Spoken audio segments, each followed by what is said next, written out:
After a fascist uprising by military officers on the 17th of July 1936, the Spanish nation plunged into a brutal civil war that would last for close to 3 years. Although things initially looked positive for the Republic, with the legitimate government holding onto most of Spain's territory, economic hubs and gold reserves, the injection of aid from Nazi Germany and Fascist Italy saw the nationalist rebels begin to make serious gains. By March 1937, the front line had become largely static, with Franco attempting several times to cut off Madrid but failing. He would try one more time, however, with the help of a large Italian force, attacking the city of Guadalajara just north of Madrid. Although confident in their abilities after the fall of Malaga, the Italians would fail horribly during the battle, handing the Republic and the now blooded International Brigades its first and most resounding victory of the war. This video covers the background to the battle itself, and its aftermath.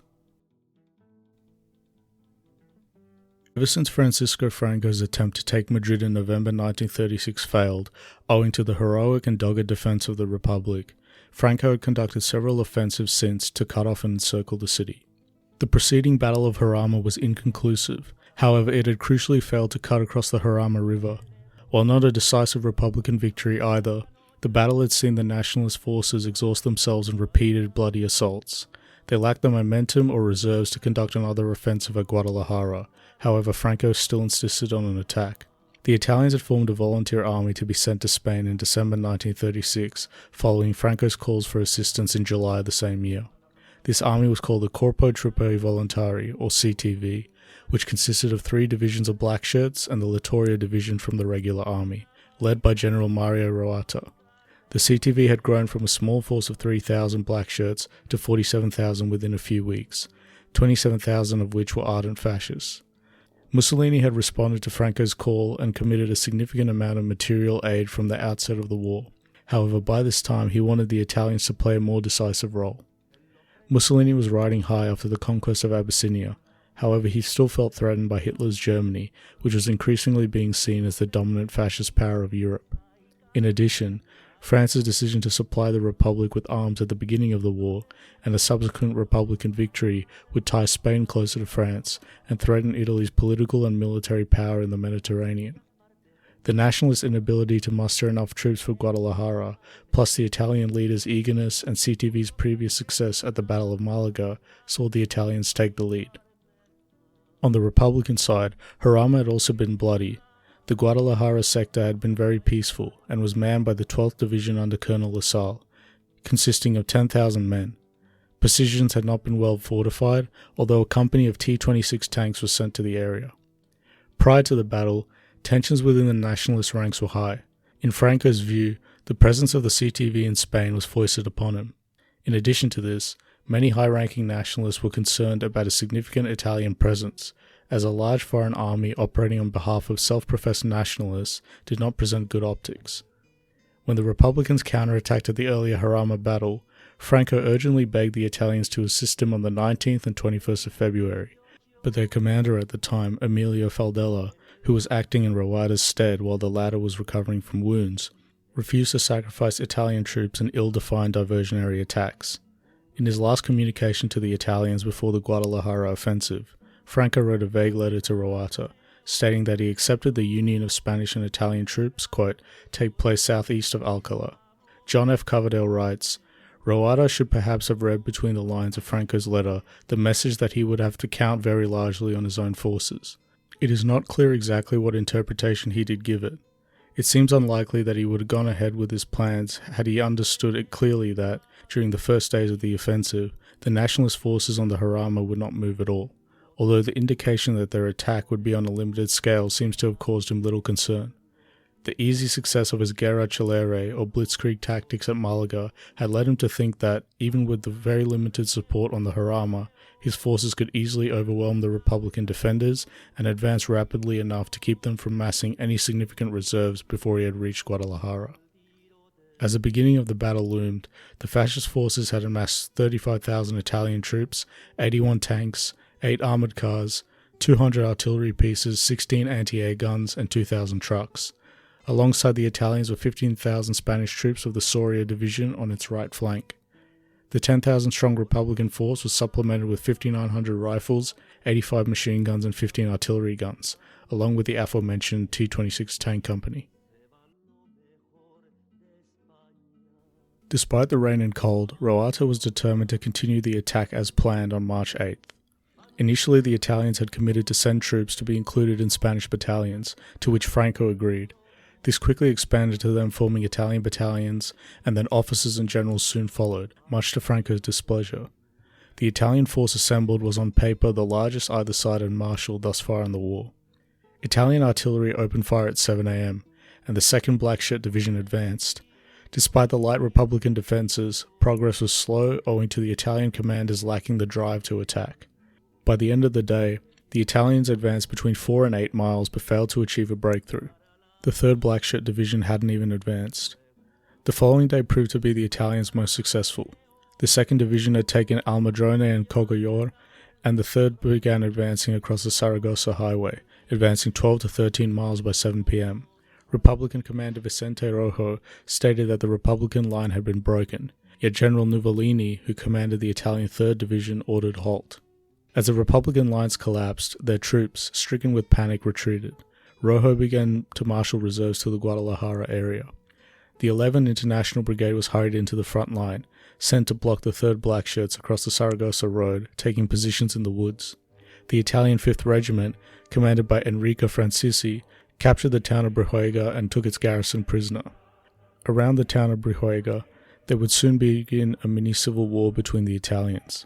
The Garibaldi Battalion of the 12th International Brigade were being moved into the sector, advancing towards Brihuega. This battalion, named after the great Italian unification figure Giuseppe Garibaldi, was made up of Italian and Albanian anti-fascists. Unlike many of the other international brigades, the Garibaldis were not dominated by communists or Comintern agents, and genuinely embraced the spirit of the Popular Front strategy, recruiting a wide variety of anti-fascists, including communists, anarchists, socialists, and republicans. Its commander, Randolfo Pacciardi, was a liberal republican with impeccable anti-fascist credentials, and would later fight in the Italian resistance during World War II. While the fascist forces were elated at their progress, the Garibaldis were all the more determined. Anarchist adjutant Giorgio Bracciolaghe, being asked about his willingness to fight fellow Italians by Superior General Paul Lukacs, responded, "If there is a single battle we should fight in, it is this one. Italy is not Mussolini. We must prove that." While the Italians were determined, the commander of the Republican 12th Division was anything but. Soviet General Kirill Meretskov visited Colonel Lokal on the 9th, and found the man in a sorry state. When he was told the fascists were advancing on Brihuega, the colonel rushed himself to the town, saying he had family there.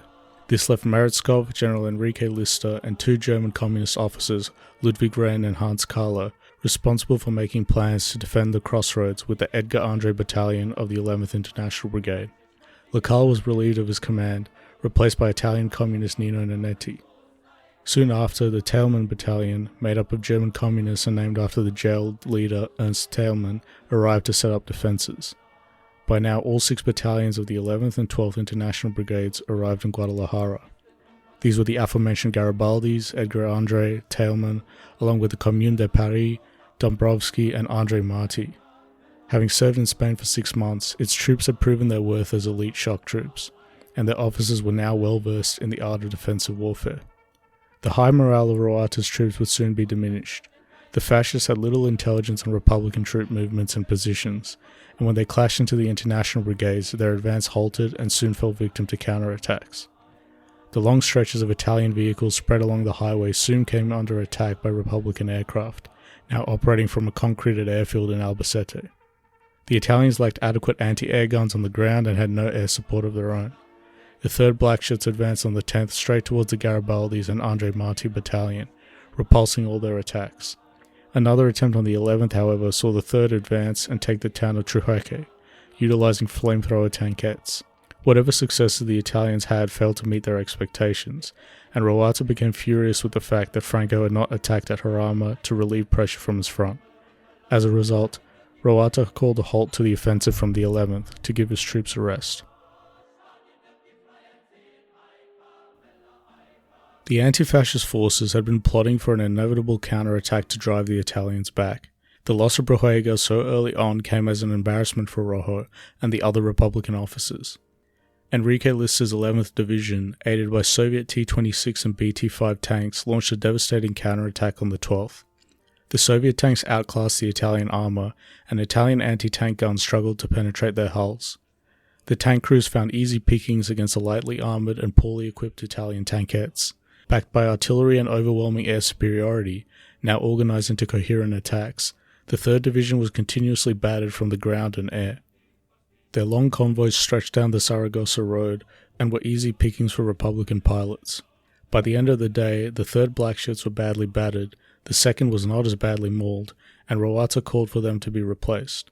The 1st Blackshirts would take the place of the 2nd, and the Littoria Division, hitherto in reserve, was sent to replace the 3rd. As this happened, the Italians were forced to abandon Trijueque. Further to the right, the important position known as the Ibarra Palace was lost on the 14th. Italian morale was extremely low, even among the troops freshly moved into the line. This wasn't helped by a barrage of propaganda from the Garibaldis. Around Brujega, the Italian communist Luigi Longo seized the opportunity to conduct a relentless propaganda offensive against the fascist troops opposite his Garibaldis. Leaflets were dropped by the Air Force, and Longo brought a truck with a loudspeaker to broadcast speeches, urging the fascist Italians to abandon their positions, drawing on themes of class and national solidarity. One of the messages centered around the idea that the men of the CTV were forced into fighting, and lied about where they were going to fight. As Giles Tremlett points out, this was a lie, and more so wishful thinking from the Garibaldis, telling the world what they wanted to believe and hear. Nevertheless, it was effective, or at least perceived to be effective. Roata became incensed at the Republican propaganda campaign, noted the effect it had on his men, and even ordered artillery crews to attempt to shell the propaganda truck without success. Although the Italians in the Garibaldi battalion wanted their fellow countrymen to desperately defect and stop fighting, this was not a universal attitude amongst them or the other battalions. The few Abyssinian volunteers serving in the Garibaldis cared little for defecting fascist troops, and one volunteer, whose father was hung by Mussolini back home, was relishing the opportunity to cut Italian throats. The Poles of the Dombrovsky battalion were similarly lacking in patience, with one saying, "If the Italians on the other side are so ready to desert, why aren't they shooting their officers? We aren't the Salvation Army." The largest counterattack began on the 18th. Just prior to this, in a meeting with Franco, Roata had stated his desire to withdraw his forces from Guadalajara, seeing no advantage in pressing the sector. Franco, in a complete reversal from his previous position, stressed the importance of keeping pressure on Madrid. Neither of them expected the counterattack. Waves of Republican planes bombarded the fascist lines, and tanks pressed towards Brujega at full steam. The Garibaldi soon surrounded the town, trapping the Italians inside. By nightfall the town was taken, with over 500 Italian soldiers lying dead in and around the town, a further 300 captured. Along the Saragossa highway, the attack against the Italian Littoria division was initially repulsed. Its commander, Annibale Bergonzoli, launched a counterattack which split the Republican line. This concerning turn of events was remedied by Lister, and the counterattack halted. The loss of morale now spread to the higher ranks. The commander of the 1st Blackshirts, General Edmondo Rossi, had his division savaged at Brujega and made no attempt to regroup his forces, soon ordering a retreat. Bergonzoli's forces, in a solid position, also had to withdraw or face possible encirclement. The front was quiet on the 19th, before the Republican attack was resumed on the 20th. Intending to pursue the retreating Italians along the Saragossa road, the Republicans attacked Bergonzoli's division once again, but faced stubborn resistance. The Italians were now finally reinforced by Franco's Spanish troops, who had better morale. Another attack on the 21st was repulsed, and by the 23rd the battle had to be called off, with the Republicans unable to push the front line back. That did not stop Republican fighter pilots from spotting stationary Italian convoys behind the front line, completely undefended, and indulging in a turkey shoot. Although by now, the front line was 30 kilometers closer to Madrid than it was at the start, the battle had ended in a catastrophic Italian defeat, which was only saved by an infusion of Franco's Spanish troops. The Garibaldi battalion had won its civil war, and the slogan, "No pasarán, they shall not pass," was replaced with "Avanzaremos, we will advance."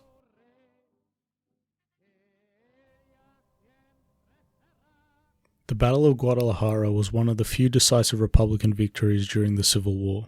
The battle was extremely important not just within the context of the war, but also within the context of global geopolitics at the time. Mussolini's reputation was greatly diminished by the failure of his troops. Despite the overwhelming material and manpower superiority, the troops under Reuarta were badly mauled by the Republican forces and International Brigades, although the Republican casualties were still significant. The Republicans tried to portray the battle as a resounding victory. New York Times journalist Herbert Matthews likened the battle to the Napoleonic Battle of Bailen, which was Napoleon's first major defeat in Spain. In terms of material impact on the war, Guadalajara was not a major battle. However, as Coverdale points out, the battle's importance lies not in its numerical terms but in its psychological impact. Mussolini's prestige had been significantly damaged, and this in turn damaged the image of his regime. While Italian morale in Spain was at its lowest, the Republican spirits were at their highest. Nevertheless, Italian propaganda, including Mussolini himself, continued to insist Guadalajara was a fascist victory, but everyone on the ground knew otherwise. One of those who knew was Franco himself. While it is not clear about his own personal motives, something can be gleaned from the attitudes of General Gonzalo Queipo de Llano, his propaganda chief, who noted, quote, "The Germans behave with dignity and avoid showing off. The Italians are quarrelsome and despotic bullies." The Italians and Germans had put pressure on Franco, and now after Guadalajara he was able to dictate terms, at least with regards to the Italians. Although Franco's troops may not have been in a position to meaningfully assist Reuarta, it's clear that the nationalists experienced some schadenfreude at the Italian defeat. Tremlett writes in his book on the International Brigades that some of Franco's officers composed a ditty to mock Mussolini's failure. Guadalajara is not Abyssinia. Here the Reds are chucking bombs which actually explode. This failure precipitated Franco to lean more on his German advisors, forming closer ties to Nazi Germany and turning away from fascist Italy, although he still welcomed their support. Mussolini, strangely enough, while embarrassed, was not willing to withdraw from Spain. On the contrary, this battle only spurred him to double down. His damaged prestige needed to be repaired, and this would occur only through a great victory against the Spanish Republic, which would be achieved through throwing more and more men and material into Spain. Mussolini would be without a doubt Franco's biggest benefactor and foreign supporter, and even if Franco didn't particularly like the Italians, he was more than happy to accept their support. By the end of the war, the CTV would number 70,000 men. So why did the Italians lose and the Republicans succeed in the battle? There are three key reasons. First and foremost is how quickly the Republican army was able to respond to breakthroughs. Bolstered by the International Brigades filled with committed anti-fascists, the Republicans had the morale advantage. While troops of the CTV were exhausted and putting up with horrible weather conditions, the willpower and spirits of the Republican troops opposite them was much higher. With the Jarama battle over, and Franco unable to mount an offensive to assist the Italians, Rojo was able to muster a large force of troops, including tanks and airplanes, into the sector. The Popular Army had proven itself adept in defensive warfare and the ability to launch counterattacks, and Guadalajara was further evidence of this. John Coverdale argues that it was the morale advantage, the ideological convictions of the Republicans and International Brigades that played a not insignificant role in the outcome of the battle. Another major reason for Italian failure was overconfidence. While the CTV was a large and well-armed force, it had significant deficiencies internally. Quality of troops and commanders left much to be desired. Many men recruited into the CTV lacked the physical fitness to perform on a battlefield. Training and motivation were both lacking, with some soldiers not understanding what their purpose was in the war. An Italian journalist wrote the following, quote, "No one feels this war spiritually, and no one understands its importance. The territory lost, they say, is Spanish and doesn't hurt Italy. They feel they have been sold out, cannon fodder and nothing else. They do not hate the enemy." On the other hand, their opponents, as Reuarta himself would readily admit, were filled with ideological fanaticism and hatred of fascism. The third reason was inadequate preparation by Reuarta and the CTV. Training was lacking, and the strategy the fascists wished to implement at Guadalajara needed highly trained and motivated troops, which Reuarta lacked. An after-action analysis by the director of the Italian hospital found many volunteers with hernias, syphilis, and other ailments. Many soldiers lacked the skills and knowledge to operate their own weapons. Reuarta overestimated the power of Italy's pathetic tankettes, which were easily outclassed by Soviet T-26 and BT-5 tanks. The highway infrastructure around Guadalajara was not designed for large numbers of vehicles, leading to traffic jams. In addition, the battlefield was made of clay, which turned to muck in the intense rains, and were not conducive to the rapid blitzkrieg-style mechanized warfare the Italians were trying to implement. Although the CTV would continue to play a major role throughout the rest of the war, it was handed its worst and most embarrassing defeat at Guadalajara.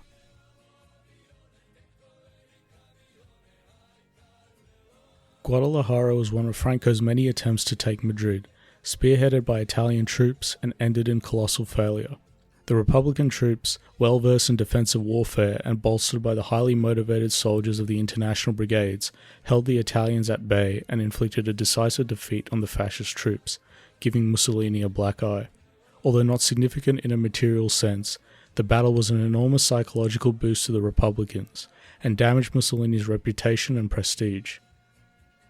Thanks for watching.